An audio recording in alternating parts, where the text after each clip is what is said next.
vedle ve třídě byl ve stejném ročníku Honza Bendik, 16 letý. To přibývá jak pohlaví. Ne, opravdu, jako jo, to je prostě, to je šílený, jo, to je taky šílený, jo, ale já prostě jsem si něco budovala a v té Americe, jakmile jsem přijela a zjistila jsem, jak je to tam tvrdý, tak tam neexistuje prostě polevit. Tam fakt makáš 15 hodin denně, 7 dní v týdnu. A když ne, tak tě předhodí někdo jiný. A tam těch je lepších. Tam ty lidi na ulici zpívají líp než 90% lidí tady na konzervatořích. A já si pamatuju jeden z mých bývalých zaměstnavatelů. To byl takový hajzel.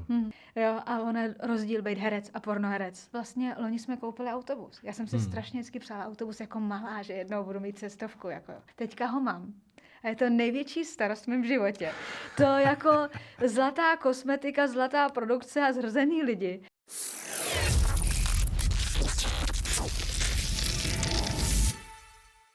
Čau, je tady další epizoda podcastu Way Up. A dneska jsem si sem pozval mediálně známou tvář, ale ten hlavní důvod, proč jsem si ji sem pozval, je její obrovská píle a tvrdá práce, která vždycky nakonec přinese ovoce. Pobavili jsme se spolu do detailu o celé její cestě, ať vzestupy nebo pády, přesně to, co mě zajímá a co nás zajímá všechny. Když člověk dělá věci poctivě a s láskou, tak dřív nebo později to vždycky přinese to ovoce. A o tomhle všem jsem se pobavil s mým dnešním hostem, kterou byla Lucy Jung. Zpěvačka, herečka, moderátorka, modelka, miska, cestovatelka, podnikatelka, prostě všechno, na co si vzpomenete v jedné osobě. Takže se pohodlně usaďte a pojďme si to užít společně. Já když jsem měla první článek, myslím, že to bylo, můžu říct Blesku a podobně, jako no, jasně. můžu říct značky. Tak, když tak Blesk, jo, potom Blesk.cz. Něco tady. Tak, přispět. Já jsem měla právě tam první článek a já jsem si myslela, jo, tak mám článek, ty jo, druhý den mě všichni poznají, že jo. Jsem fakt myslela, se změním jako i osobností, no, tak realita byla trošku jiná, no, byla jsem hodně naivní, no. A zrovna dneska se mi to stalo, když mě předjel někdo, když jsem byl jako na cestě sem, tak mě někdo předjel a zastavil se vedle mě a teď mi mává, čau. A říkám, kdo to je? Čau. Říkám, tyjo, oni už mě poznávají lidi. Jasně. A on pak jenom se podíval trošku blíž a říká, ne, sorry, to nejseš ty, dobrý. No mě takhle teda to je úplně něco jiného, to tím se nechlubím, jo, ale když jsme byli v Hollywoodu, tak jsme jeli s kolegou a tam právě vedle nás zastavila Angelina Jolie, ne, a on, koukni, to byla krásná ženská, ale ty rty opravdu byly vidět na míle daleko, jo. A on říká, koukni se, tam je Angelina Jolie, a říkám, prosím tě, tak já jsem se takhle podívala a ona na mě. Jo, takže fakt to takže tě poznala. Ne, no jasně, poznala mě, že Lucy Jung jela do Hollywoodu za Angelinou Jolie, no. No ale ty teda, co jsme se bavili, tak do té Ameriky jezdíš už dlouho. A... Já jsem poprvé vlastně odjela do Ameriky, bylo to 1. dubna 2013, jo. Takže vlastně 12 let je to. A já jsem tam jela s tím, že jsem vlastně dostala nabídku od jedné školy, že vlastně se tam naučím anglicky a potom vlastně jsem dostala příležitost hrát v jednom seriálu, protože oni hledali nejhubenější herečku a v tu dobu prostě hubenější nenašli. Takže já jsem se tam dostala tady tím způsobem. No ale bylo to hrozně těžký, jo, protože přijet do Ameriky, kde vlastně máš takový ten pocit, že je tam všechno wow, tak narazíš na drsnou realitu, no. Jako co to znamená drsnou realitu? Třeba v Evropě jsou hrozně žádaný blondýnky. V Americe ne. Pro běžného Američana, oni chtějí ty Hispánky, tmavovlásky a podobně. Aha. Já jsem tam takovej spíš jakoby mimozemšťan, no. Já jsem jednou kamarádce hlídala dítě. Nedělám žádný oper a tak a nikdy jsem to nedělala, ale jednou jsem jí hlídala dítě a přijdu na to dětské hřiště a přišel nějaký takový malinký klučina a Aaron se jmenoval a říká mi, ty seš nemocná. A já, proč? Máš bílý vlasy. Jo, protože oni tam prostě nemají moc jakoby místní bílý vlasy. Tak oni hodně asi to, že hodně no, jasně, z Mexika, Amerika, že Mexiko, nebo Kuba, ze spoda. Jo, takže jako pro toho běžného Američana se s těma lidma nestýká. Oni vidějí, ano, v New Yorku, ano, na Times Square a všude jsou, že, ale to jsou turisti. Jsou turisti a všeho chuť. A takže ty si dostala teda tu nabídku do toho seriálu z toho důvodu, že jsi byla takhle unikátní, nebo? Oni hledali prostě nejhubenější holku z Evropy, protože to byl nějaký napůl evropsko-americký projekt a já jsem v tu dobu měla 40 kilo. Teďka mám 41,5. Ale měla jsem 40 Trošku jsi polepšila. Trošku jsem si polepšila, no, ale na moji vejšku je to málo. No, já mám 168 cm.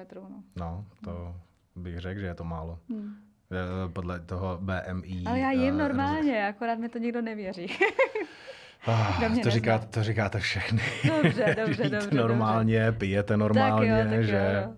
Já tehdy v té době s tehdejším mým partnerem vždycky jsem v noci jedla čokoládu, jo, a pamatuju si, že vždycky jsem ji rozbalovala, já strašně u toho mlaskám a když to rozbalu, jak to slyšet hrozně, ne? A on si jednou sednul před těma lety, to už je tak 6-7 let zpátky, a říkal, tak aspoň nemlaskej, jako když to jíš, jo? A jako, tak jsem ho vždycky zbudila, víš, takže já v noci jedla čokolády. A mlaskala si u toho schválně, aby si jako upozornila na to, že fakt jíš, aby si dokázala ostatním kolem sebe, že fakt jíš. Třeba to bylo nějaký podvědomí, jo, ale jako já vlastně, i když jim bramburky, tak já prej toho ryžu jak veverka, takže ale já to neslyším, jenom okolí, no, tak to mám po mámě. OK, dobře, takže z toho důvodu, že jsi byla takhle divná, tak si dostala tuhletu evropskou roli. Určitě, no. Ne, jako oni hledali blondýnu, štíhlou, až vychrtlou, a já jsem splňovala ty podmínky, no. Bylo to vlastně na roli mimozemšťanky, shodou okolností. Okay. No. Já jsem tam neměla pak věc sice obličej, ale po něj potřebovali to tělo, no, tak to vyšlo, no.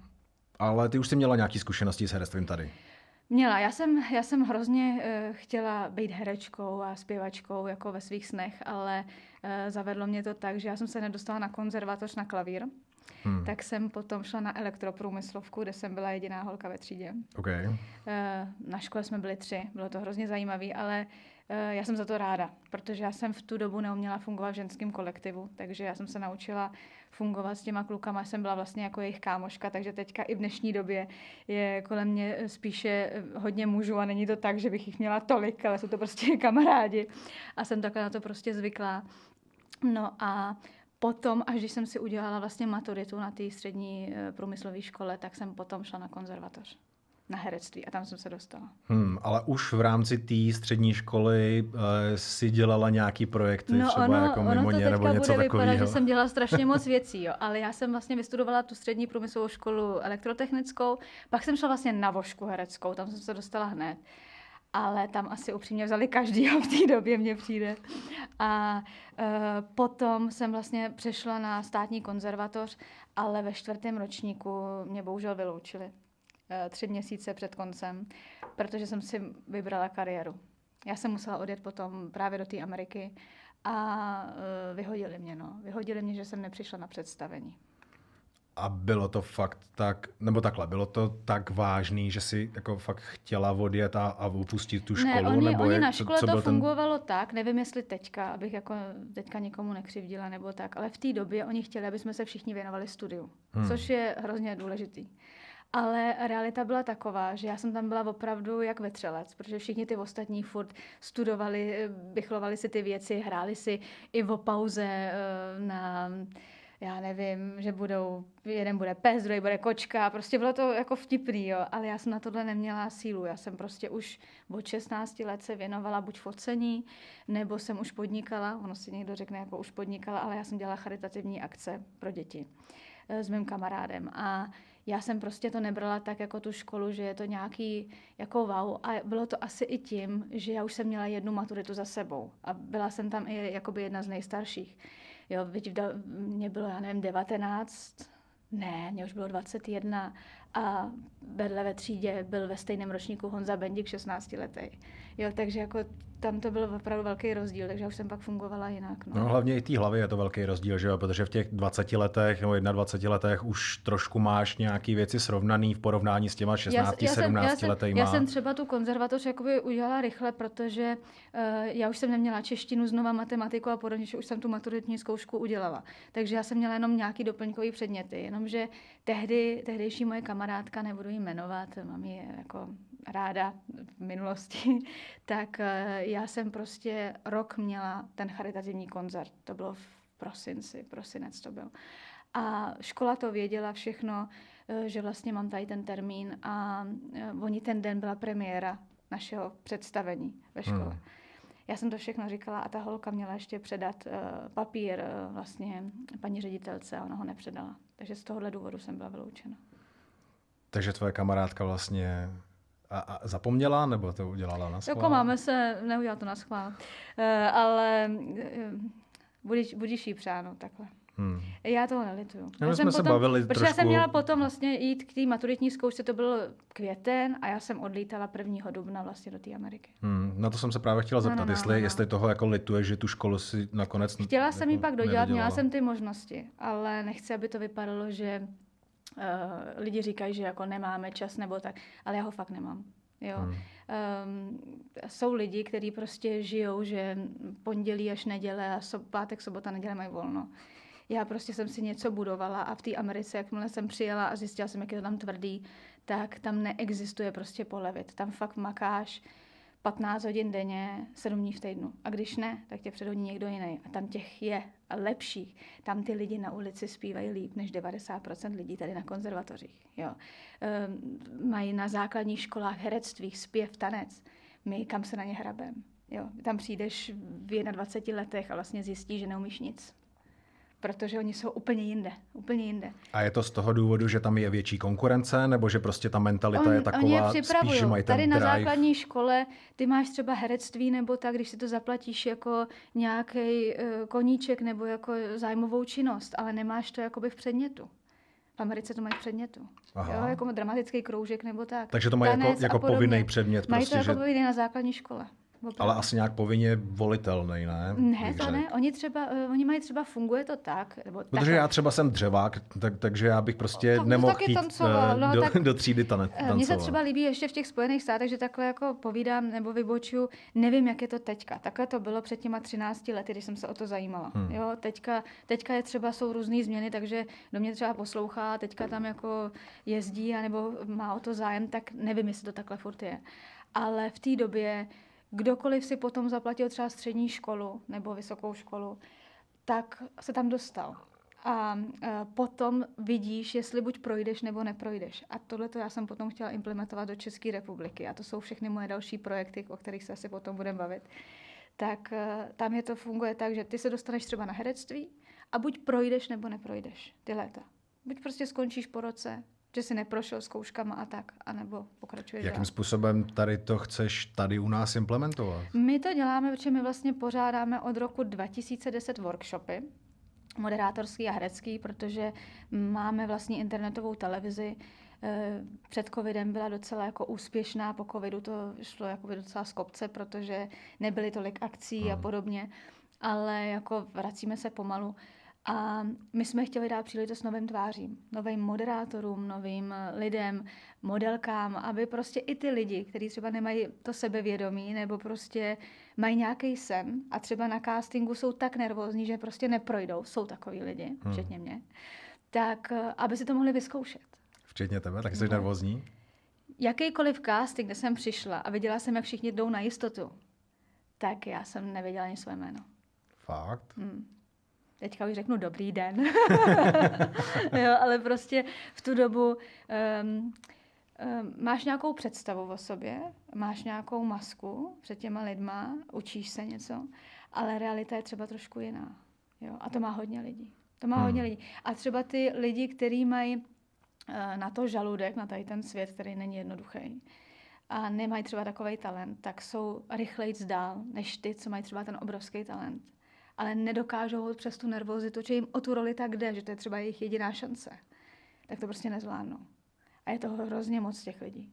A opravdu máme zkušenosti, že když těm lidem dáme tu příležitost a týden se o ně staráme, tak oni, člověk, který neumí říct ani dobrý den na kameru, protože se takhle hýbe očima, všechno možný, tak za týden přečte celý zprávy nazpaměť, řekne počasí, všechno a je schopen jít castingu. Okay. Je to reálný za týden. Takže... A jsou to metody ze Spojených států. Je to opravdu reálný.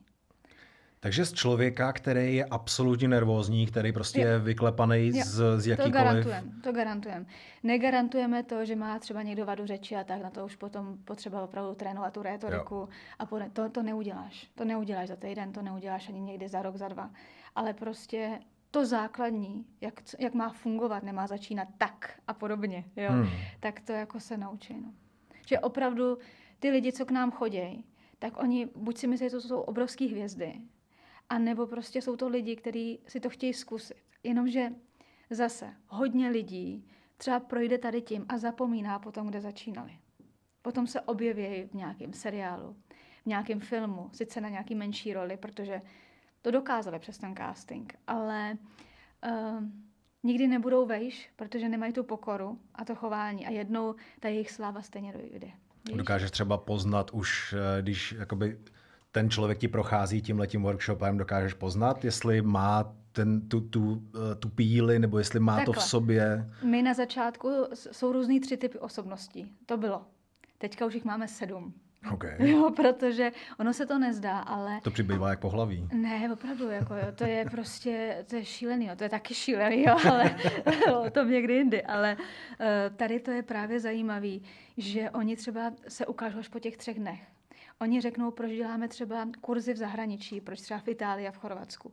Důvod je prostý, protože my je odvezeme do té Itálie třeba.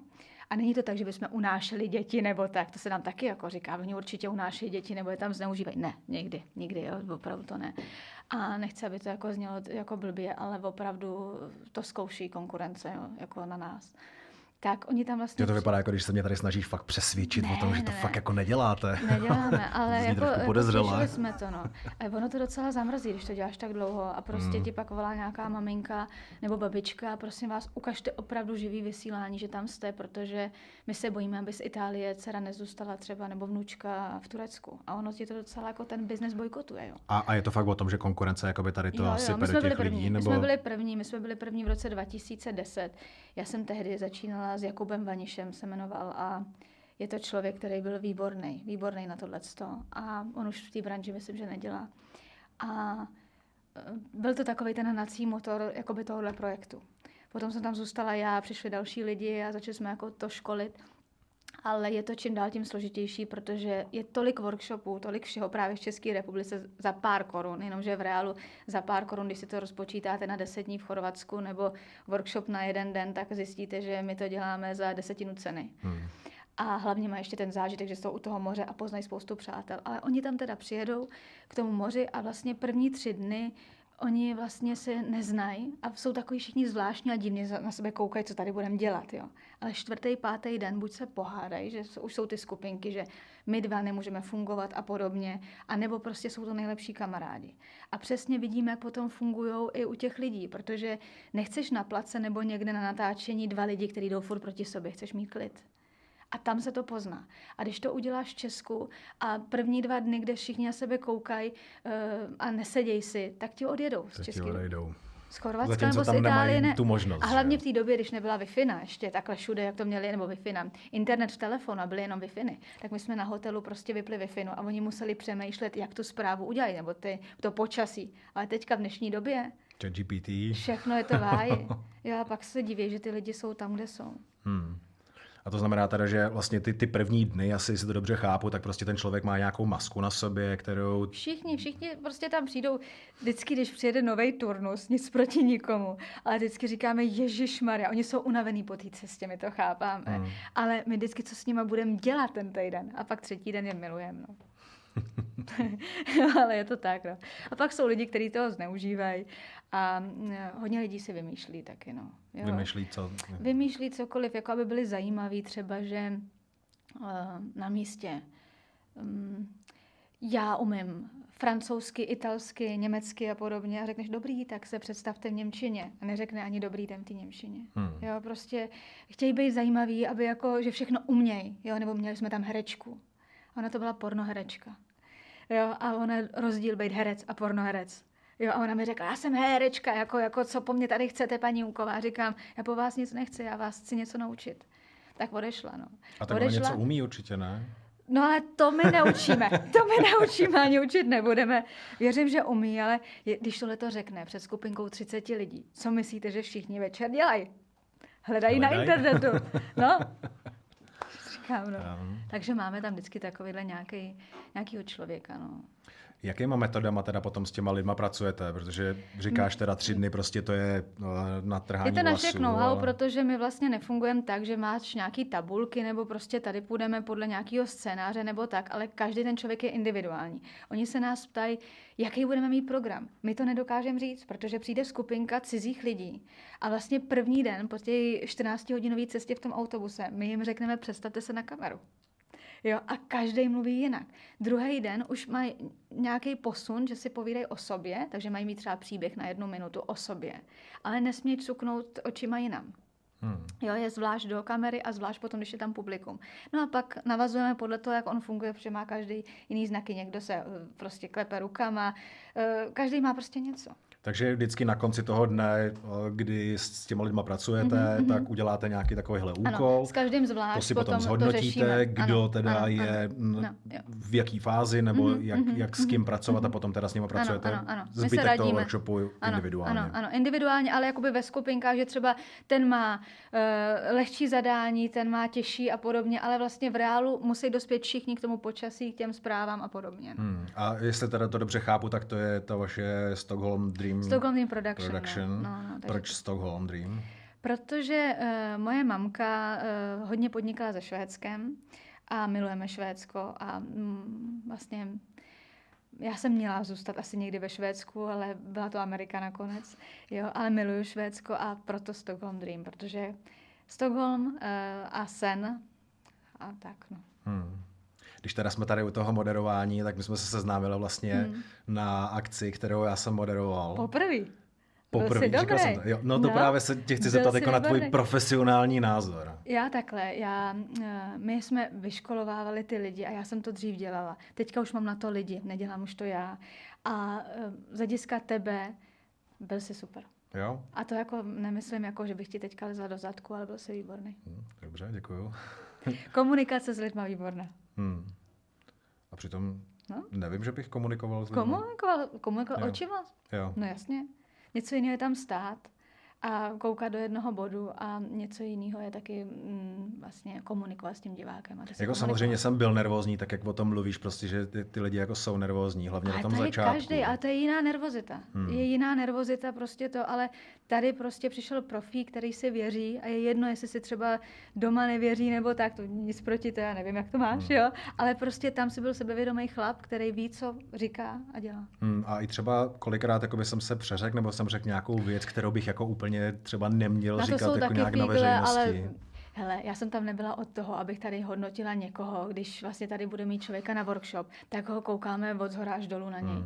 Ale když takhle prostě... Jsi nepracovala. Ale byl jsi výborný. Opravdu. Okay, jako kdybys byl špatný, tak věř mi, že to pamatuju. Jo, to je jako... Já věřím, že bys si to pamatovala, jestli bys mi to řekla, to je druhá věc, ale... Jo, řekla. Já jsem hodně upřímná. Teďka jsme zrovna byli s kamarádem na jedné akci a přišla za mnou taková ženská a říká, my se známe léta. Já jsem se na ní podívala, jo. Kolega Sámer zrovna Isa. A on, ahoj, já jsem myslela, že se znají, jo. On ji neznal taky, jo. A já jsem se otočila a říkám, já vás paní neznám, jako. A ona se tak na mě koukala, jako jak si to vůbec dovoluju. Já ji fakt neznala, jo. A oni to někteří lidi taky zneužívají, víš, že jako prostě přijdou a vidějí třeba nějakou známou osobnost a řeknou ahoj a je člověku blbý říct, já jako vás neznám, ale já to říkám, no. Jo. Takže to není jako nic jako špatného, ale jak ještě dělám tu práci s těma firmama a společnostma, tak já si nemůžu dovolit nepoznat partnera nebo klienta. Tak když řeknu, že neznám, tak se mi třeba připomene, ne? To je docela zajímavý, protože tím, že vlastně děláš spoustu těch biznesů nebo spoustu věcí a máš kolem sebe spoustu lidí, potkáváš různý lidi a některý potkáš jenom jednou, některý potkáš dvakrát, s některýma potom teda Pamatuju si všechny. Pamatuješ si všechny. Opravdu si pamatuju všechny, třeba si už nepamatuju křestní jména, pamatuju si příjmení třeba, ale jakmile ženská změní barvu a prostě není zajímavá v obličeji, tak ji nepoznám, to ne. Ale tuhle tu ženskou, která za mnou přišla, tu jsem v životě neviděla. Jako to já poznám. Ale zase je to super, tady to mě hodně zajímá z toho důvodu, že ty vlastně, když děláš nějaký biznis, tak se snažíš budovat si svůj brand, budovat si dobrý jméno, jo? Nedělat s nikým nějaký zlé. A já si pamatuju jeden z mých bývalých zaměstnavatelů, to byl takový hajzl. A to byla vlastně v uvozovkách realitní investorská společnost, tak jsem tam nastupoval, jsem si myslel, jako, že skupujou nemovitosti a pak je rekonstruují, prodávají. A já jsem tam byl jako prodejce. Pak jsem zjistil teda, že to je v podstatě skoro taková jako exekutorská firma, což se mi úplně nelíbilo. A začal jsem trošku takovej odboj proti tomu, za což jsem byl vyhozený, samozřejmě. Ale to byl prostě takový hajzl, pak mi ani nezaplatil, něco mi nechtěl zaplatit, něco mi zaplatil, no v pohodě. A o 2 roky později jsem jezdil taxíkem a potkal jsem, když jsem vyzvedával klienta na letišti, tak jsem ho tam potkal, když on zrovna přilítával. Já jsem ho poznal, takhle jsme šli naproti sobě. A on jenom střetli jsme se očima a sklopil hlavu dolů. A prošel metr kolem mě. A já říkám, a teď si představ, že děláš biznis, poznáš nějaký obličej a teď se bojíš se na něj podívat, kdo to je. Já se nebojím. Protože my máme opravdu, a to opravdu, já bych musela být schizofrenní, aby jsme něco měli špatně. My nemáme dluhy, zaplať pánbu, leasingový auta, to má každý druhý, jo, ale my jsme zaplatili všem lidem, kterým jsme kdy měli.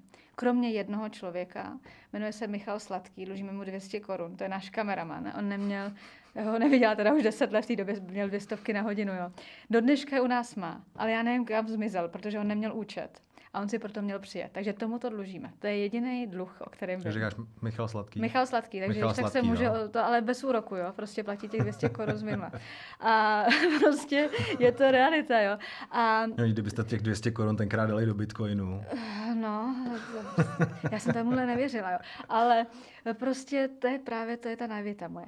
No a tady tomu, to je jediný člověk, který mu dlužíme. Ale jsou prostě takový lidi, protože my opravdu děláme dotace, fungujeme s dotacemi z Evropské unie na nový zaměstnance, na všechno. My si nesmíme dovolit cokoliv dlužit, to je konečná. Jo, ale takže když přijde nějaká kontrola a těch je na udání, jo, tak já vím, že to mám v pořádku. To by opravdu muselo být něco. Mě jenom vadí, že musíme furt hledat ty papíry. Víš, jako v minulosti furt se v tom hrabat a tak dále, ale nevím o ničem, že by něco bylo špatně. Takže já mám v tomhle svědomí čistý. Horší jsou ty lidi, který právě koukají dolů a dlužej nám. A my jako to z nich taháme, no. To je horší, no. Je to těžký?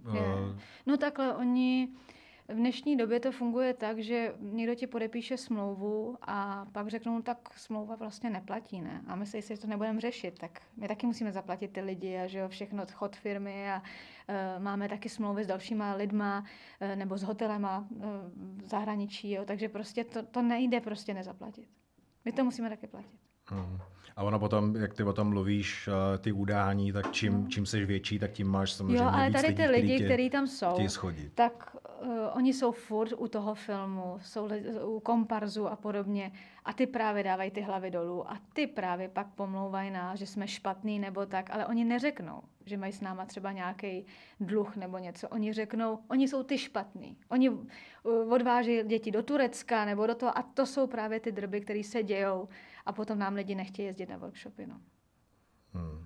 A opravdu se to ukázalo hodně. My ty důkazy máme, ale bohužel v České republice ten zákon je takovej, že pokud opravdu tam neprokážeš, že ta újma je od toho člověka, nemáš to jak prokázat, protože vlastně, když ti to napíše někomu mezi sebou soukromně a napíše to veřejně, tak to není pomluva, to je jeho názor, jsem zjistil. Jo? Ale on, když ten názor pošle 1000 lidem, tak je to podle mě taky pomluva. Počkej, teď jsem to nepochopil. Když napíše přímo tobě... Když napíše někdo třeba, hele, tady můj kolega napíše tobě, že já jsem podvodník, jo? No. Tak on je to jeho názor. Okay. Ale když to napíše veřejně, tak je to pomluva. Na Facebook třeba. Jasně. A když to napíše do zprávy, tak je to soukromý názor. To jsem zjistila, já už bych se soudila. Takže proti tomu se vlastně nemáš jak bránit. No, kdyby tady se našel advokát nebo právník, který to dokáže, tak prosím tady, já budu ráda za kontakt, protože my jsme přišli o hrozně moc peněz. To je v řádách 100 000. Opravdu, a mám to podložený od lidí, i z hlediska sponzorů a podobně, protože jsou lidi, kteří opravdu závidějí. A aby jsme teda nějak měli posun, takže já jsem vlastně nejdřív dělala abych ti to řekla jenom postupně, abys to mohl se stříhat dobře. Tak nejdřív jsem dělala teda ten zpěv a podobně a pak jsme dělali ty workshopy. Jo? Na základě workshopu, který jsme vlastně dělali, jsme museli založit vlastní cestovní kancelář. Protože cestovní kanceláře, který jsme přes ně jezdili, nám furt zvedali cenu. A my jsme na konci září měli cenu třeba turnusu, jako byl srpen. A to už bylo neúnosný. A v katalogu měli jinou cenu. Já říkám, jak je tohleto možný. A oni to furt zvedali, že my potřebujeme celý hotel, my točíme v jejich prostorách, takže furt nám zvedali cenu. Takže ono to vypadalo, že my jako chceme na těch lidech vydělávat. Ale v reálu my jsme tu marži měli furt menší a cenu jsme drželi. No, takže my jsme museli založit vlastní cestovní kancelář. To trvalo 8 let, než se nám to podařilo získat licenci, protože to bylo šílený, jo, protože musíš splnit nějaké podmínky, pak musíš sehnat garanta, když už všechno máš, jo, máš i vlastně pojištění odpovědnosti nebo úpadku, tak přijde covid. Já jsem prostě vlastně před covidem získala všechny licence a najednou přišel covid, takže jsme neměli kam jezdit. Jo. A to bylo ve všem. To bylo v rámci podnikání, workshopů, v rámci teda cestování, všeho. No a po covidu my jsme teda začali teda fungovat. Ještě teda, kdybych tě přerušil, tak v rámci toho covidu, protože přesně teď ty už vlastně máš všechno schválený, veškerý licence máš hotový a už se těšíš na to, že prostě to spustíš naplno a teď přijde takováhle rána. No. Co jste dělali? My jsme, jelikož naši zaměstnanci všichni vlastně dělají všechno, dá se říct, jo. Protože jsou takový multifunkční, že když přišli do firmy, tak šli s tím, že nebudu dělat jednu pozici, protože dělat v produkční společnosti nemůžeš dělat jenom, já nevím, tady nějakou administrativu nebo něco, ale pomáháš vlastně ve všem. Buď pořádáš akce, nebo seš chvilku tady, děláš s reklamním partnerem, pak seš na reklamě, pak seš u filmu, takže děláš furt něco jiného, jo, že nejseš furt statický. A oni vlastně v covidu, já jsem koupila 7 autíček malých a rozváželi, dáme jídlo tehdy. Já musím říct, že si vydělali víc než v té produkční společnosti v té době. A my jsme měli ještě společnost, že máme ještě vlastní kosmetiku v Maďarsku a díky tomu, že jsme měli vlastně kosmetiku v Maďarsku a ta firma měla i licenci na cestovní ruch, nebo má, tak jsme mohli jako v covidu jediný odjet přes Maďarsko do toho Chorvatska. A my jsme měli tranzit, teďka nevím, jestli to bylo 8 nebo 10 hodin na projetí. Jo, tím maďarském. Jakože jste měli povolený ten čas. To šlo, takže my jsme to opravdu stihli, takže my jsme všech těch 130 klientů tam dostali v tom září. To se nám podařilo, pak už byly nějaký ústupky a tak, takže my jsme to jako zvládli, ale zvládli jsme to tím, že jsme vlastně rodinná firma a ty lidi, kteří tam dělají, to dělali srdcem. Jinak bychom to nezvládli. A stát nám pomohl. A kdybychom měli ty dluhy a tak nám taky nepomůže. My jsme opravdu získali všechny ty podpory, které jsme mohli. No. Ale hlavně jde o to, že jste si poradili, že prostě děláš to, co nám je potřeba. Nám strašně pomohlo, že ten svět, který vlastně ty lidi, kteří ty peníze měli nebo větší rozpočty, tak oni se zastavili a my jsme to mohli dohnat. Takže nám, jak se ten svět zastavil, tak my jsme všechno to, co jsme nestíhali, dohnali. Takže ten covid že se to trošku pro jako nás uklidnilo. Bylo to nejlíp, co mohlo být. Zorganizovali jste si to, co jste potřebovali. No, opravdu, jako z hlediska vnitřku firmy to bylo to nejlepší, co se mohlo stát. Protože vlastně celý svět stál. Protože předtím vlastně jste byli rozjetý, že jo? Snažili jste se získat všechny. Furt jsme bojovali s někým, protože tady se bojovalo i o 1000 korun, jako kdo natočí levnější třeba svatbu, jako co to je. To je prostě, a pak vlastně přijde doba, jako je teď, kde každý točí na mobil. Jo, a jako, kde mají ty kameramani získávat práci? Jo, jako... Je pravda, že tady o tom jsem se bavil s nějakýma kameramanama, který zrovna jeli natáčet nějakou reklamu a taky přesně na tady to si stěžovali, že prostě dneska každý si natáčí reklamy na mobil, což teda, abych byl upřímný, já to taky dělám, jo, a protože co ale ty jsi to dřív nedělal na kameru, jako když jednou točíš, jako prostě na kameru máš profesionální techniku a máš televizní techniku nebo prostě na ty videoklipy, tak nechce se ti najednou točit na mobil. A hlavně, když my třeba jsme dělali reportáže se známýma osobnostma, tak to děláš prostě na tu velkou kameru, je to 4K, je to kvalitní a pak přijdeš na Karlovarský festival a tam 90% lidí z médií točí na mobil a mají malý mikrofonek. Jak to vypadá? Ale v dnešní době mi řeknou, je to normální. Jo. Ale já být ten umělec nebo tak jako chtěla bych tu kameru, ne? Jako přece na ten telefon... Ono to asi působí líp potom, jo, když tam přijdeš s tím profesionálním vybavením, ale zase na druhou stranu si říkám, ta doba šetří se všude, to je Ale my stále jedeme kameru a tak, jako my máme. Ale spíš jde o to, jakoby poradit si prostě v tom, co ta doba vyžaduje. Jo? A jestli ta doba nevyžaduje to profesionální zařízení, to profesionální vybavení a doopravdy stačí těm lidem jenom tohleto, aby byli úspěšní, aby se prosadili v tom, co chtějí dělat, tak prostě si poradí. A i ten kameraman, který třeba je na začátku proti tomu, tak stejně eventuálně k tomu přejde. Nic jiného nezbyde, no. Ale třeba ta doba influencerů a podobně, tak vem si, že oni to mají jednodušší v tom, že oni teďka vlastně stačí mobilní telefon a můžou podnikat. Ale my, když jsme začínali, tak my jsme si museli koupit ty kamery, které stály 200 000. My jsme si museli koupit ty věci, mikrofony a všechno, to nebyla levná záležitost. Jo. V dnešní době je všechno dostupné. Takže chceš tím říct, že dneska je to jednodušší? Je to pro ně jednodušší v rámci techniky, v rámci možností. Ale jako z hlediska konkurence a toho, tak to zase my, který jsme začínali před těma lety, my je v životě nedoženeme, protože oni mají jiný myšlení. Ta generace je úplně jinde a vědí, jak přesně zaujmout toho diváka. Třeba ty lidi, kteří dělají na TikToku a podobně, my v životě nemůžeme dohnat, protože jsme zvyklí na Facebookách a podobně a pokud nebudeš dělat nějaký kraviny nebo virální videa, tak si myslím, že nemůžeme dohnat. Zase na druhou stranu, když máte takhle dlouhé zkušenosti, tak není to právě naopak ta výhoda v tom, že už víte ty trendy, víte tu psychologii toho člověka, jakým způsobem to poskládat. My jedeme v tom, co jsme zažili a co fungovalo. A funguje to pro nás dodnes. Ty workshopy a tak dále, ať se lidi divějí, fungujeme od roku 2010 tohle. A je furt víc a víc turnusů. Ale z hlediska toho nějaký konkurence lidí, který vlastně máš perfektní střihače i kameramany, tak oni tu dnešní dobu nemůžou dohnat, protože jsou starší furt, už jim je třeba 45 let a nemůžou dohnat 18letý lidi. Nemůžou. I z hlediska, i kdyby měli kurzy a podobně, tak stejně ten cit tam není, protože žili v jiné době. Nikdy nepřekročíš. Jo, že neosloví ty lidi, protože prostě on může dostat zadání, ale bude to pro něj nepřirozený. Když tam prostě budeš mít člověka, my teďka natočili videoklip a můžu mít perfektní střihače, ale když prostě to necítí, tu písničku a všechno, tak to nikdy nesestřihá tak dobře. Jako ten člověk, který třeba nemusí být profesionální střihač. Je pravda, že já tady o tom se hodně bavím s mým bráchou, který je o 15 let mladší. Takže mu je 20 a on je přesně v této nový nadcházející generaci. A taky tím, že se s ním o tom bavím, tak trošku cítím tu generaci, ale taky jakoby vidím tam ty obrovský rozdíly v těch pocitech nebo v tom, jak vlastně přenášet ty emoce. Já bych to chtěla umět, já jsem si udělala několik rekvalifikačních kurzů, ale řeknu ti na rovinu, ty ho uděláš ten kurz, ale potom stejně se dostaneš do těch starých kolejí. Pokud nemáš ty nový programy a ty systémy a furt to jakoby neobnovuješ a neučíš se, tak stejně zůstaneš zacyklený, za 2 roky to bude jinde. Budeš každý 2 roky se učit, nebo to bys musel sledovat od rána do večera ten internet. A to jsem fakt teďka zkoušela 14 dní. A řeknu ti, to jsou věci, které mají sledováno, že to je neskutečné. Jo, no.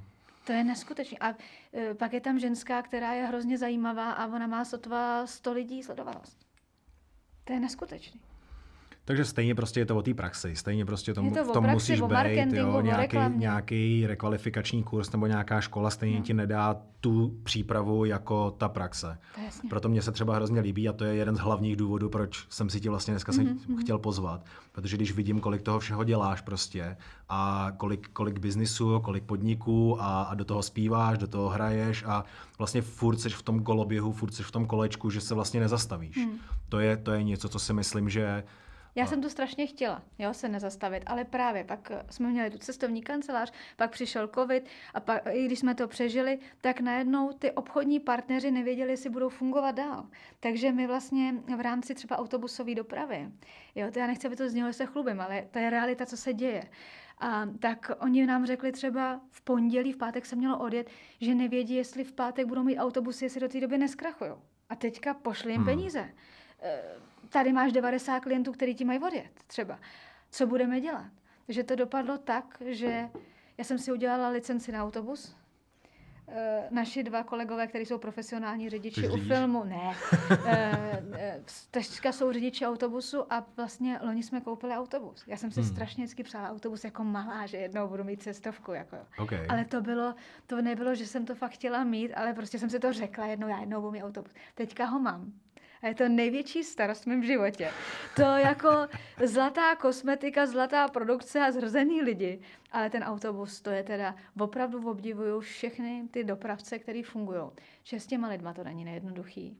Ty stroje taky nevydržejí všechno, jo, co si budeme povídat, když jsou v zápřahu. A udržet to prostě, není to levná jako záležitost. Udržet v technickém stavu? V technickém stavu taky, protože hele, ty můžeš jet a prostě z ničeho nic ti něco tam praskne prostě. Co budeš dělat? Máš tam 50 lidí. A všichni vlastně autobusy odjeli z České republiky, kde seženeš další. Mně se to stalo. Sehnali jsme to, ale prostě jako může se to stát. Jako tohle, co ty říkáš. A to jsme měli v perfektním stavu. Prostě to bylo na prohlídce ve středu a v pátek se to stalo. Jo, to se stane prostě. To jako tu techniku nikdy neovlivníš. Jo, jako může se stát. A byla to jenom hadička, ale ten autobus nemohl jet. Ale to, co ty říkáš vlastně, tak to je ještě znásobený to, co vlastně já dělám. Já taky mám autoservis, mám osobní přepravu, takže vlastně vozíme turisty po střední Evropě. Do budoucna.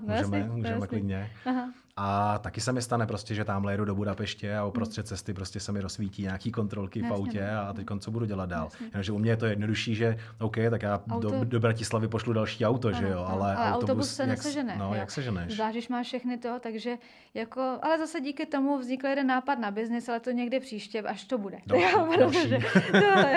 Ne, zatím já už jako... To mě docela zajímá, protože ty vždycky teďko něco řekneš, že udělali jsme nějaký biznis, protože jsem si to přála od malička už a tak se to nakonec teda stalo. Je něco ještě dalšího, co jsi si přála od malička a ještě si to pořád nesplnila? Já jsem chtěla tu Ameriku, to se splnilo, i když jsem se bála letadel. Jo. Já jsem se strašně bála do letadla a teďka mám sen a ten se mi splní, já to vím. Já chci letadlo. Dopravní. Ale ne jako, že by lítalo. To by bylo fajn, ale to už jako bych hodně snila, jo? Ale nic není nemožný. Ale minimálně budu mít letadlo, z kterého udělám restauraci. Víš? OK, jakože... Nebo kavárnu. Jakože už bylo klasický letadlo, ano, prostě, který normálně přepravuje lidi a zároveň tam... A jak to udělám, no. Protože normálně, když jedeš na Liberec... Pozemek mám taky. Když jedeš na Liberec, tak tam je letadlo, kde je normálně restaurace, že? Ano, no. Tak a když to nebude restaurace... Ale to nelítá, to tak si ho necháme, no teď to taky nebude lítat, že jo? To je jasný, to bych nezaplatila. To říkám, to bych musela pracovat ještě několik životů. Tak to už tady je, ale to není nic originálního. No ale já ho budu mít. Ty jsi si řekla, to je to můj sen. Já ho chci, kdybych ho měla na té zahradě a budu si moci říkat, že si jdu letět někam do snu. Takže to je můj sen, no. Jsem nabarven třeba na růžová. Ne, růžová ne, nějaká. Já si dám Stockholm Dream Air, víš, jako máme Stockholm Dream Production, tak si dám Stockholm Dream Air a bude to. Teďka si na mě koukáte, jsem blázen, ale za 10 let, až se to pustíte, tak já vám pošlu fotku. Já tomu fakt věřím. Přesně tak. Za 10 let, až tady bude nejžádanější Air restaurace. Hele, ono ještě získat ty licence na restauraci taky není jednoduchý. A v dnešní době někomu věřit, tak potřebuješ mít opravdu někoho, kdo ti to zaštítí. Víš, jako... Věřit v čem? V tom podnikání. Když máš třeba na ten autobus, že jsem musela se dělat já ty zkoušky, abych byla garant, tak taky musíš mít provozního a někoho v rámci té restaurace. A není to jednoduchý v dnešní době. Každý chce dělat na sebe. Každý ten biznis, i když ti přijde, tak aby ti to nerozkrát, tak každý chce fungovat na sebe z mladých lidí. Musíš si vzít člověka, který už prostě v tom nechce dělat. Který už to dělal vlastně, který to zkoušel na sebe, zjistil, že to není žádná sranda a chce se dobrovolně vzdát té zodpovědnosti a té My máme hodně lidí, práce. Hlavně těch starších, kterých si vážíme, jsou třeba v některých věcech pomalejší, jo, ale já už jsem taky. Ale je to lepší, že máš prostě jistotu, že už nemají ten kariérní růst a jsou vděční za tu práci. Jo, je to jednodušší, protože opravdu kdokoliv z těch mladých ti přijde, opravdu bych byla strašně šťastná, kdyby nám tam zůstal, ale on za 2, za 3 roky jde pryč. A 2, 3 roky se naučí spoustu věcí a co, jako ty tady do něj investuješ energii, čas, všechno a on potom jde ke konkurenci, kde pomlouvá. Okay, a je to konkurenční doložky, všechno. Jako... Je to něco, co tě fakt trápí, že prostě 2 roky se věnuješ nějakému člověku? Já jsem je všechny brala jako rodinu. Okay. Takže mě to trápí. No. Takže teďka už musím trošku přehodnotit svoje myšlení a už to brát trošku i jako biznisově víc. Pro mě to všichni prostě, jsem chtěla, aby přišli do firmy a byla to rodina. Aby prostě byli, jak když jdou domů, jo, prostě můžou dělat cokoliv, ale pracovat, jo. Ale nakonec prostě si stejně uvědomila, že prostě nikomu na tvém biznisu nebude záležet tak jako tobě. Jo, taky jsem byl trošku naivní, že najmu lidi prostě, kterým bude záležet na tom stejně jako mě, který budou taky ještě 16 hodin denně prostě na tom dělat, na tom biznisu, ale po 5, po 6 hodinách prostě jdou domů v pohodě. Zajímají jenom čísla, prostě kdy dostanou výplatu, to prostě je realita. Jo, jako, ale ty lidi, kteří jsou u nás a zůstali, tak opravdu začali od nuly. A opravdu třeba první rok fungovali i třeba v rámci brigád nebo opravdu pomáhali i zadarmo.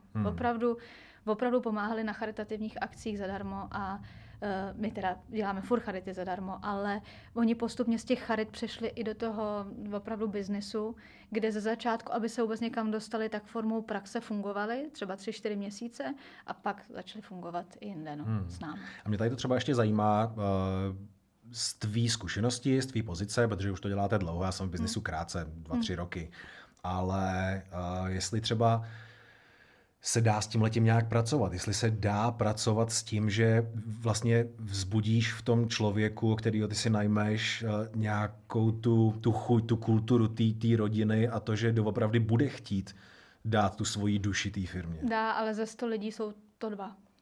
Takže je to o tom vybrat si toho člověka, nebo umět si vybrat toho člověka, vytipovat si toho člověka, nebo kdybych měla doopravdy s tím pracovat a... Já to poznám, jenomže víš, co je nejhorší. Hodně lidí mě jakoby odsuzovalo, že si beru lidi, do kterých by to v životě neřekli.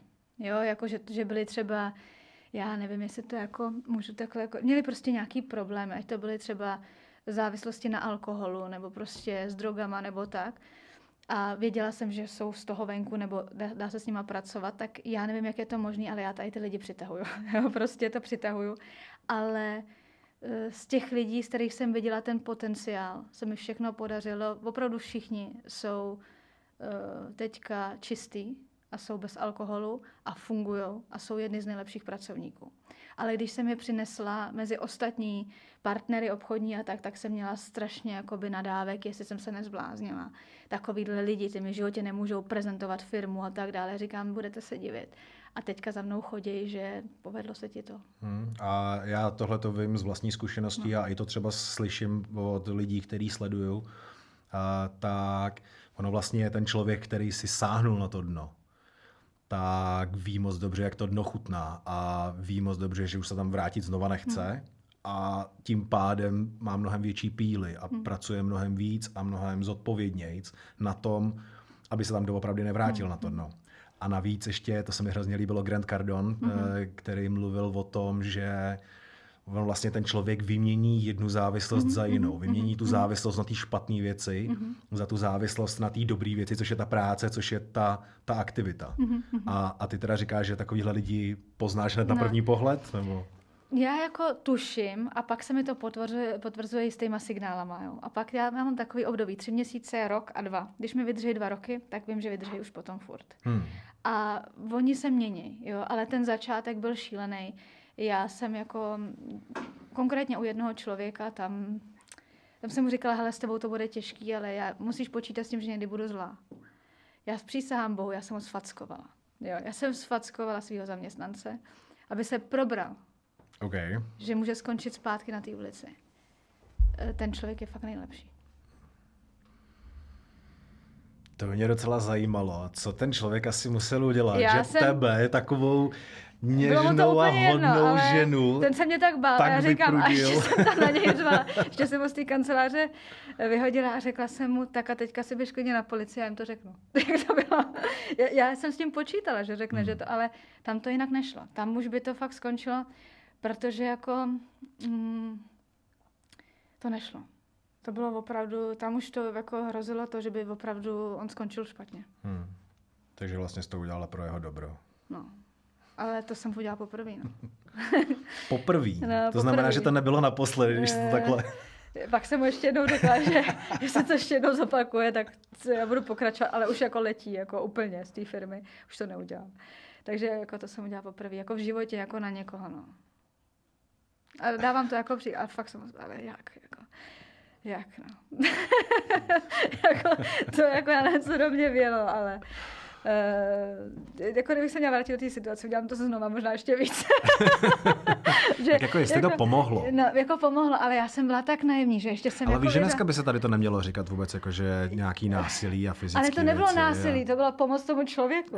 Já jsem mu chtěla pomoct. On by opravdu skončil špatně.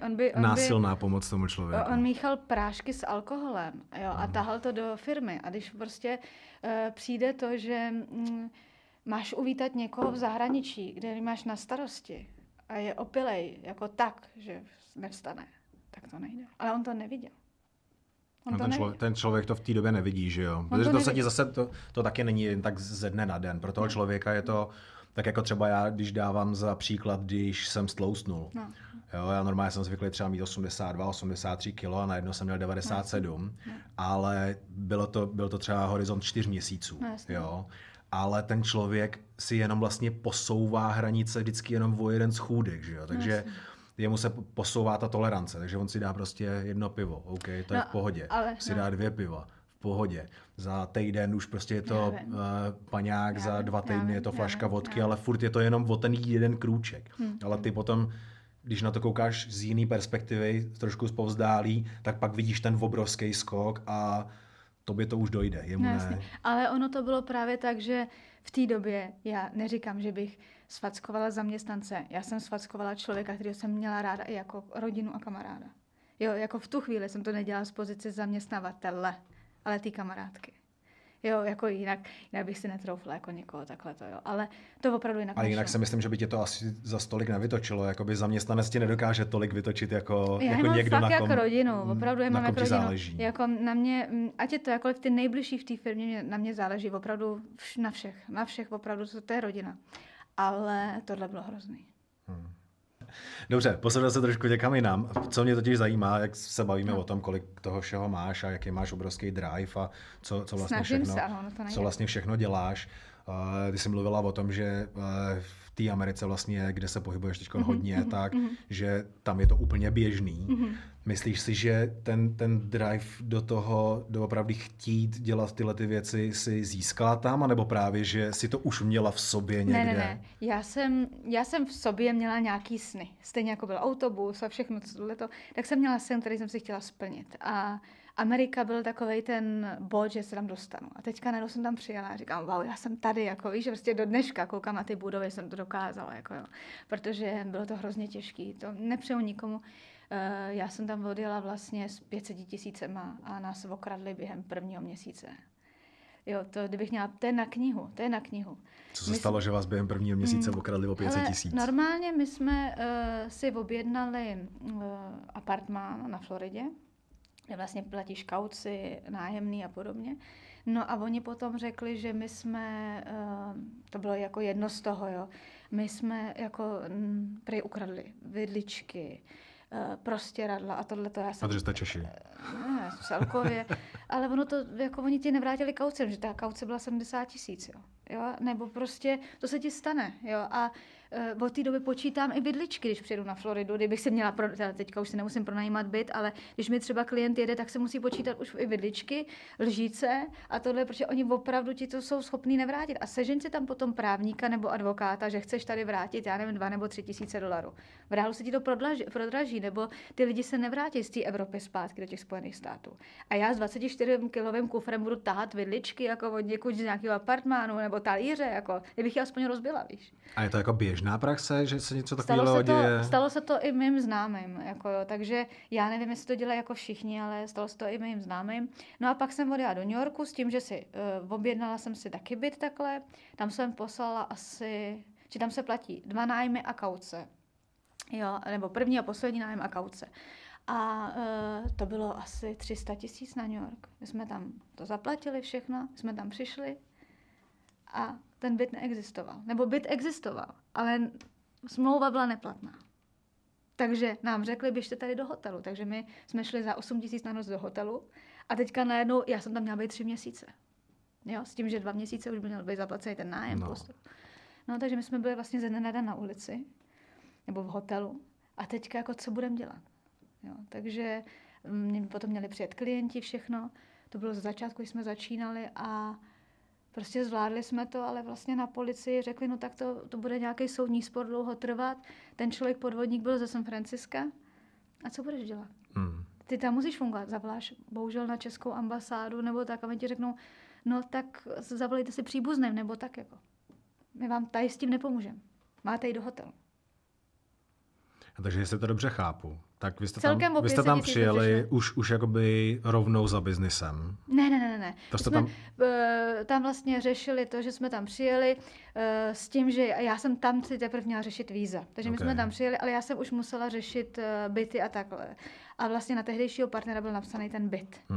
No a tady to se stalo, no. Takže vlastně jste byli na ulici jak jste to vyřešili? Nebo co jste dělali? Jak dlouho to třeba trvalo? Co se stalo. No. My jsme tam vlastně byli potom v hotelu 3 dny s tím, že já, když jsem přiletěla tehdy na Floridu, tak jsem se tam poznala s jednou paní. A mě byla hrozně nesympatická, ta paní, jo. Ale byla to bývalá Češka, furt jako se mnou chtěla bavit. Bývalá Češka? No, prostě Češka, to znamená bývalá Češka? Která emigrovala do Ameriky a vrátila české občanství. Aha. Jo, to se taky děje. A takže ona si říkala, že je bývalá Češka. Takže proto to tak říká. A tehdy mi říkala, když budeš mít nějaký problém, já mám činžák v New Yorku, zavolej mi. No takže nás okradli, že jo? Tak mě první napadla tahle paní, jenomže já neměla telefon. Jo? Takže já jsem věděla, že bydlí někde mezi 70. na 70. ulici. Takže já 70. až 79. ulici celý East i West jsem prošla a hledala jsem její zvonek. Jo? To trvalo 2 dny. Než jsem ji našla. Paní tam nebyla, tak jsem ji tam nechala vzkaz. A večer mi přišel e-mail vlastně, že teda mám přijít, že tam zítra bude. No a díky tomu vlastně jsem se potom k ní nastěhovala. A ona se stala mojí adoptivní maminkou. A to je další důkaz toho, proč si dělat dobrý vztahy. No, ona bohužel zemřela už. Je to 4 roky. Ale jsem tam. Ale dostala ses tam, pomohli ti, jo, tak to je super.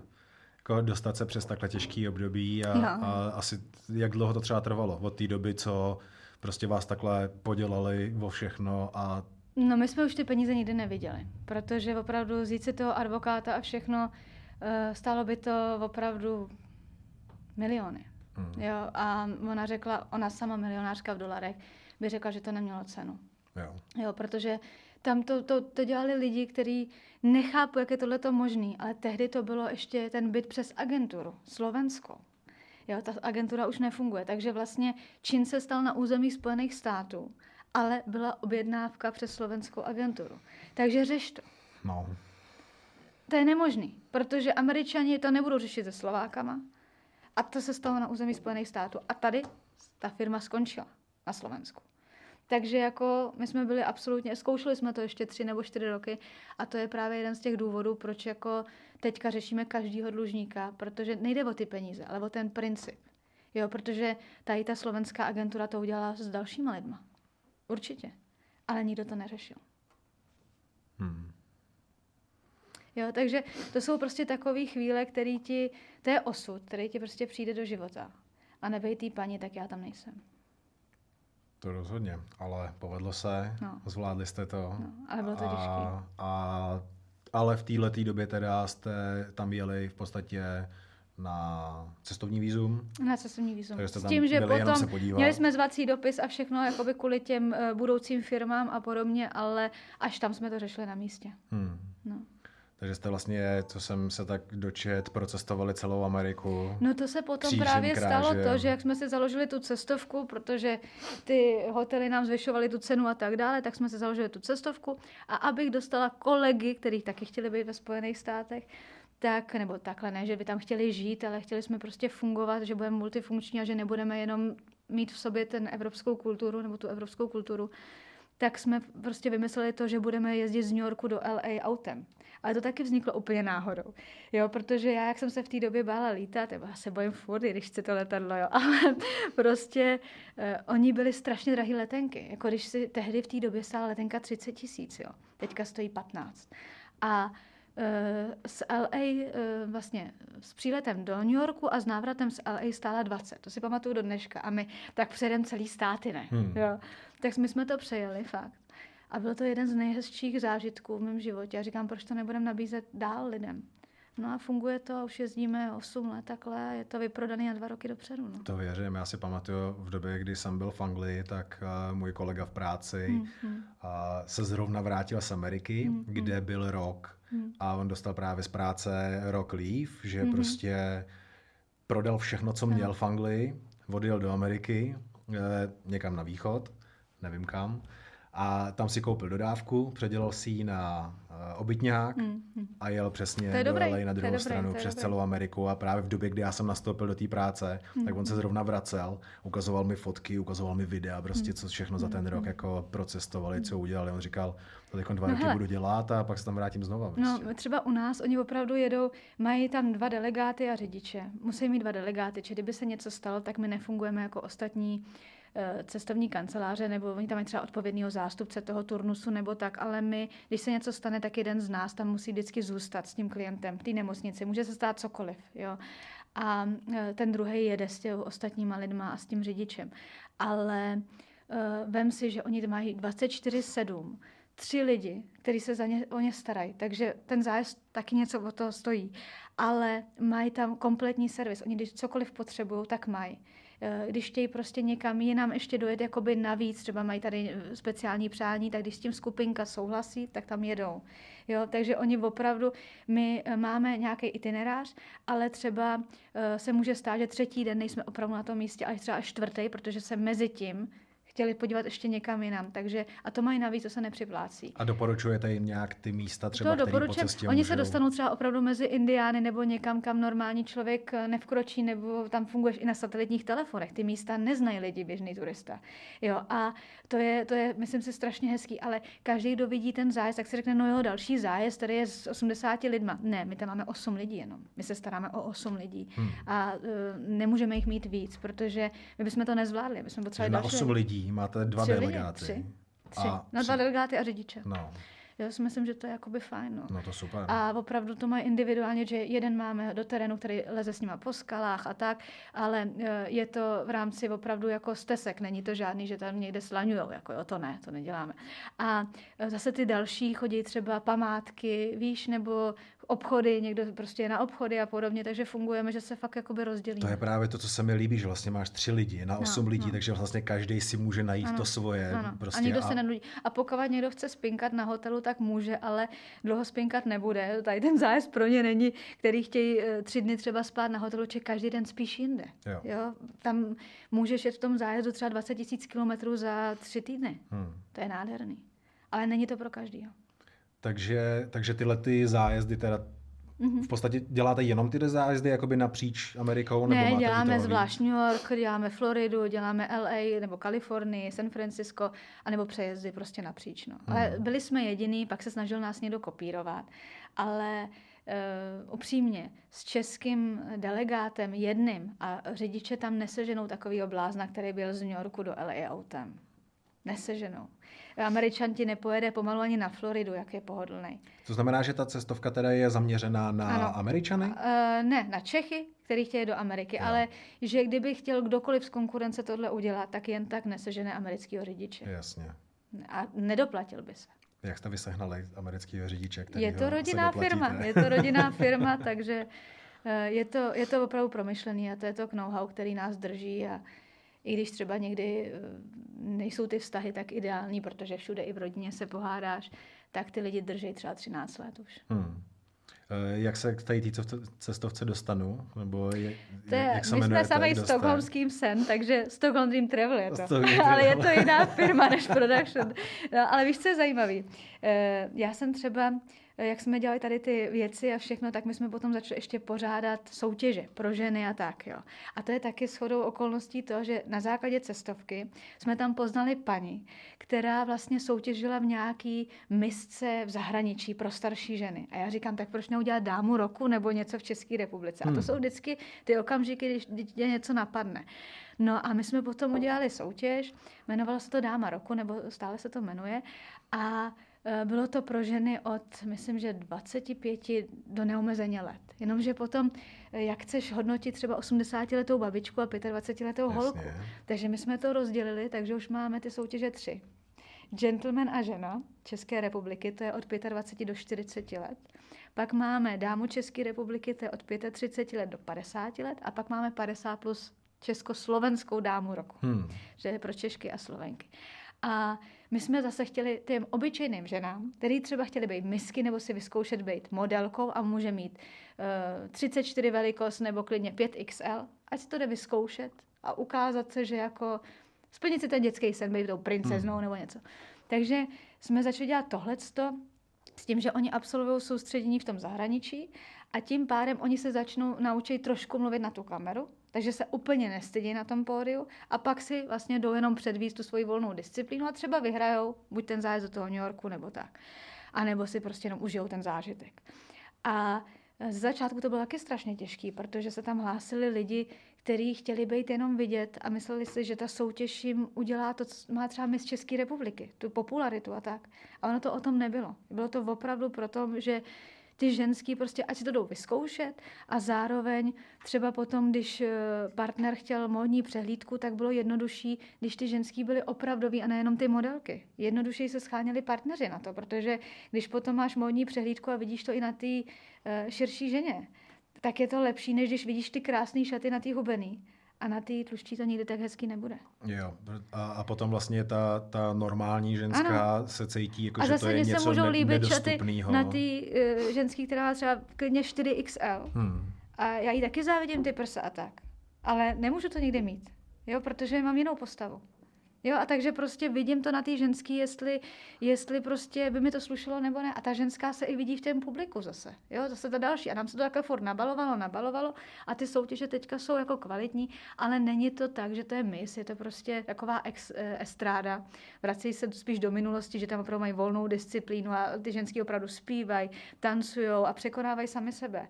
Takže kdokoliv by chtěl do takovéhle soutěže, tak není to o tom, že budou prostě vidět a budou hrát ve všech filmech, ale je to o tom si to vyzkoušet a něco si splnit a dokázat. Užít si prostě tu zábavu nebo ten... A poznat spoustu přátel, což se nám daří, no. No. Takže tyhle ty soutěže jste vlastně vytvořili tady. Ty jsme vytvořili. A právě jak jsem povídala i o té paní z té Ameriky, tak mě spoustu lidí jako pozorovalo a nemuselo. A je zajímavý, že ty lidi, kteří mně se zdálo, že mě nemusí, tak se mi potom třeba po letech ozvali. A ozval se mi Josef Čermák, který jsem si říkala, to je takový protivný chlap vždycky na těch akcích. Jo? On nebyl protivný vůči mně.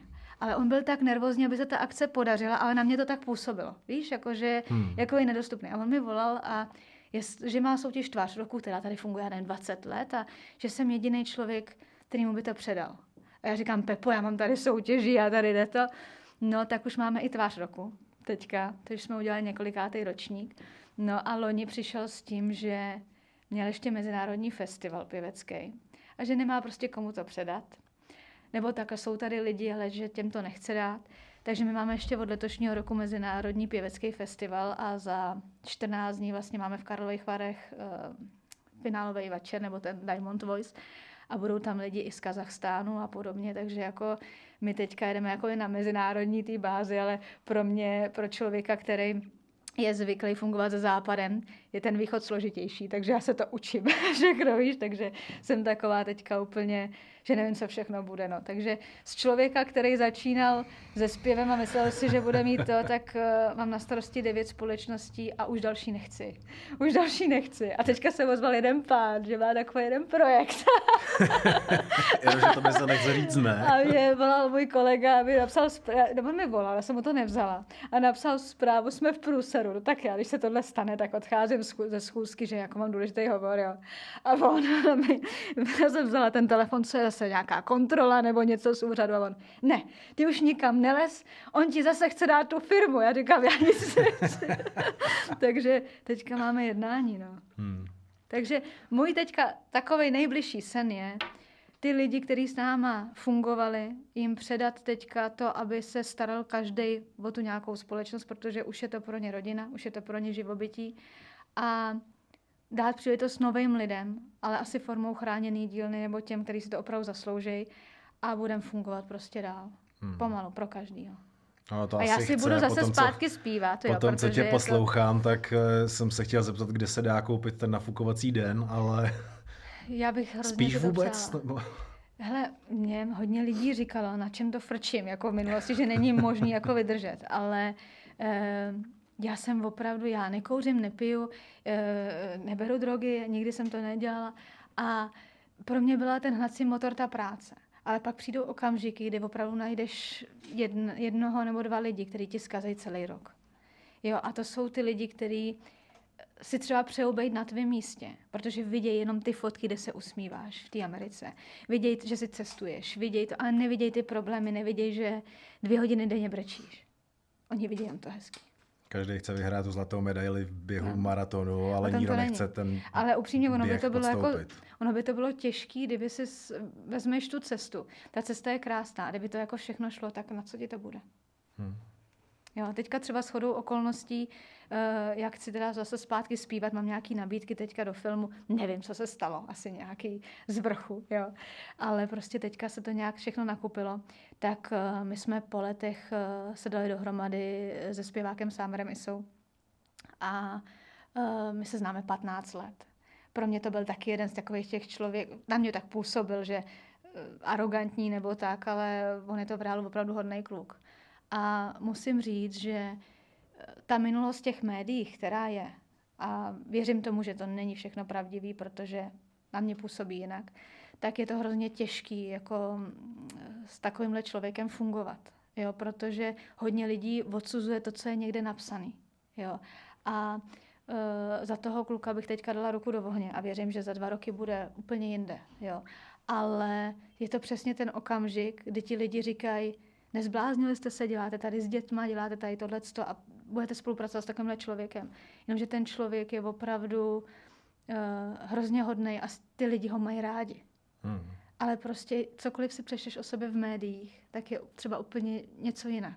A většinou ty lidi, kteří působí špatně v médiích, jsou v reálu strašně hodný. A zase naopak. To si všimni. Je pravda teda, že to, co říkají média, většina lidí prostě na to fakt reaguje, že tomu věří. No. A média ale jsou samozřejmě založený na tom udělat co největší skandál, že jo? Protože to je potom ta sledovanost, protože většina lidí prostě na to kouká. A je hodně těžký změnit přesvědčení člověka všeobecně, pokud si utvoří už nějaký názor. A zrovna teda, když se bavíme o tom Sámerovi, tak jako o tom se vždycky psalo prostě spousta špatných věcí. Ale trošku se mi nahrála teďko na to, když ty říkáš, že jakoby se změnil, že teďko prostě dělá, nebo že je hodnej, že dělá prostě dobrý, že je hodnej na tebe. Ale spíš jakoby chci narazit na to, co jsi říkala předtím, že máš ten cit na lidi, kteří třeba si prošli nějakým takovýmhle obdobím. Je zajímavý, že třeba, a to mi opravdu ve firmě jako kdokoliv by mi to potvrdil, asi 5 let zpátky jsem říkala, hleďte, já zavolám tomu Sámerovi a uvidíte, tady se něco vytvoří velkýho. Ještě jsem jako to, já jsem to jen plácla a já už nic neplácám radši. Jo. A prostě potom vlastně teďka po letech nám vystoupil na akci a z ničeho nic jsme se prostě domluvili, že potom natočíme společně videoklip s tím, že my ho budeme jako firma točit. No a potom zase shoda nějakých okolností a náhod, že vlastně ty herci tam nemohli nakonec hrát, tak jsem tam nakonec hrála já. A já jsem tam neměla hrát v tom klipu. V tom klipu? No, v tom klipu. Mělo to být úplně jinak. Ale prostě v den natáčení se prostě něco asi z vrchu stalo a prostě stala se prostě nějaká věc a herci prostě to nemohli dotočit. No takže druhý den jsem to měla jít točit já. A my jsme to teda natočili, tak jak to bylo teda domluvený, akorát se mnou. A pak jsme na to koukali, říkám, hele, to ne, uděláme to úplně jinak. Takže my jsme měli vlastně nakonec 4 natáčecí dny. A vznikl vlastně z jednoho dne, potom vzniknul ten klip a myslím si, že bude pěkný. A je to přesně to, jak, nebo Summer to tak říká, že takhle se chce prezentovat a to je fakt on. Takže věřím, že jako se tohleto povede. My ho teda teď jako společnost exkluzivně zastupujeme, takže věřím, že ta cesta bude jakoby dobrá a že už tam nebudou. Jsou tam lidi, když třeba děláme nějaký rozhovor nebo děláme živý vysílání na TikToku, tak furt tam píšou a ptají se na drogy a podobně. Ale ten kluk je fakt čistý. Jo? A je to hrozně jako těžký a mě to i jako bolí tohle jako číst. Řeknu to na rovinu, ale musím to číst, protože na tom živáku se ptají a já tam nemůžu do někoho nadávat. Každý máme nějakou minulost, ale jak se můžeme zlepšit, když vlastně ti nikdo tu šanci nedá? Jo, takže já věřím, že se to tady povede, jo, a že ho poznají, jako já jsem měla možnost i ty lidi. Víš? No a máme ještě nový projekt díky tomu. A to je pořad. To vymyslel on, já ho nechtěla, ten pořad, to mě já když mi tohle řekla, říkám, ty jsi se úplně zbláznil, jo, protože on je přesně opak mě a jmenuje se to Letem světem s Luckou a se Summerem. A to bude o vaření, o hudbě, o hostech, o takových bláznivinách, které nás napadají, takže to taky jako teďka děláme. No a pak uděláme společně duet a pak uvidíme, co bude. A já jsem si myslel právě, že ten klip, který teda teď připravujete, takže to je právě bude v rámci ono. toho duetu. To prostě takhle takže vzniklo. to takhle vyplynulo. To takhle vzniklo, no. A to jsou právě ty okamžiky, které nevymyslíš stejně jako s tou paní v Americe a který prostě už tady ten okamžik, který se stal, že jsem v tom klipu skončila, ten už ti nikdo nevymaže. Takhle to mělo být. A teďka uvidíme, co to bude dál. A neustále mluvíš o tom, jak z hůry se ti vlastně snáší tyhle ty věci. Doufám, že na mě nespadne nějaký letadlo. Protože... Ale to je taky tvůj sen, ne? Ale ne, aby na mě spadlo, jako to by byl blbej se, to je noční můra. ale takže ne. Tím pádem teda biznesy chceš tak nějak trošku jako upostranit. Jenomže upřímně, chtěla bych, ale nikdo do toho nedá tolik, co já. Prostě jsi to vytvořil. To nejde. Protože lidi potřebují spát taky. Já vím, ale to je zajímavý. Jo. Mně třeba strašně pomáhá limonáda a cukry a to mi stačí. To je prostě hrozný dobíječ. To zkus někdy. Hodně limonády a cukr. Cukr ani limonády už ne. Od té doby, co jsem měl 97 kilo, tak... Ale já to třeba vyběhám, takže mě to nevadí. No, to je vidět. Děkuju. No, ale jo, to znamená teda tady to by si ráda upostranila, furt je to prostě nějaký koloběh, že jo, furt je to nějaký kolečko, který prostě je rozeběhlý a bez tebe v tuhletu chvíli to ještě není tak lehký. Oni ty lidi se fakt snaží. V rámci svých možností jejich jsou výborní. Samozřejmě, že můžeme mít profíky, ale ty rozpočty by byly úplně jinde. Jo? A ty lidi se musí jít naučit. Takže ta naše firma je fakt otevřená pro kohokoliv, kdo se chce naučit a někam se posunout dál. Ale nesmí na nás zapomenout. Jo? To je hrozně důležitý, nebo u mě skončil. ne, že bych mu jako... Což bych nechtěl určitě, nikdo by to nechtěl, když jsem slyšel víš, to, co jsi udělala s jedním člověkem, který... ne, to bylo opravdu osobní a udělala bych to znova. Hotovo. Ale teda v příštích týdnech, měsících, letech tě víc budeme vídat teda na plátnech zase zpátky. Doufám. Zpívat. Doufám. Hrát Jestli a natáčet. se něco tam z vrchu nestane, co má být jinak, tak doufám. No. Dobře, Lucy, já ti děkuji, že jsi přišla. Já děkuji za pozvání. Byl to skvělý rozhovor, fakt mě to bavilo. Děkuji. A řekni nám ještě, jak tě můžeme oslovit, pokud budeme chtít nějakou spolupráci, pokud budeme chtít tě... Můžete na Instagramu na Lucy Jung, anebo přes www.stockholmdream.com. Dobré, tak ještě jednou děkuju. A nebo tady přes Míšu. Nebo taky. On má kontakt. Tak jo, dobrý, děkuju. Super. Tak jo, děkuju moc.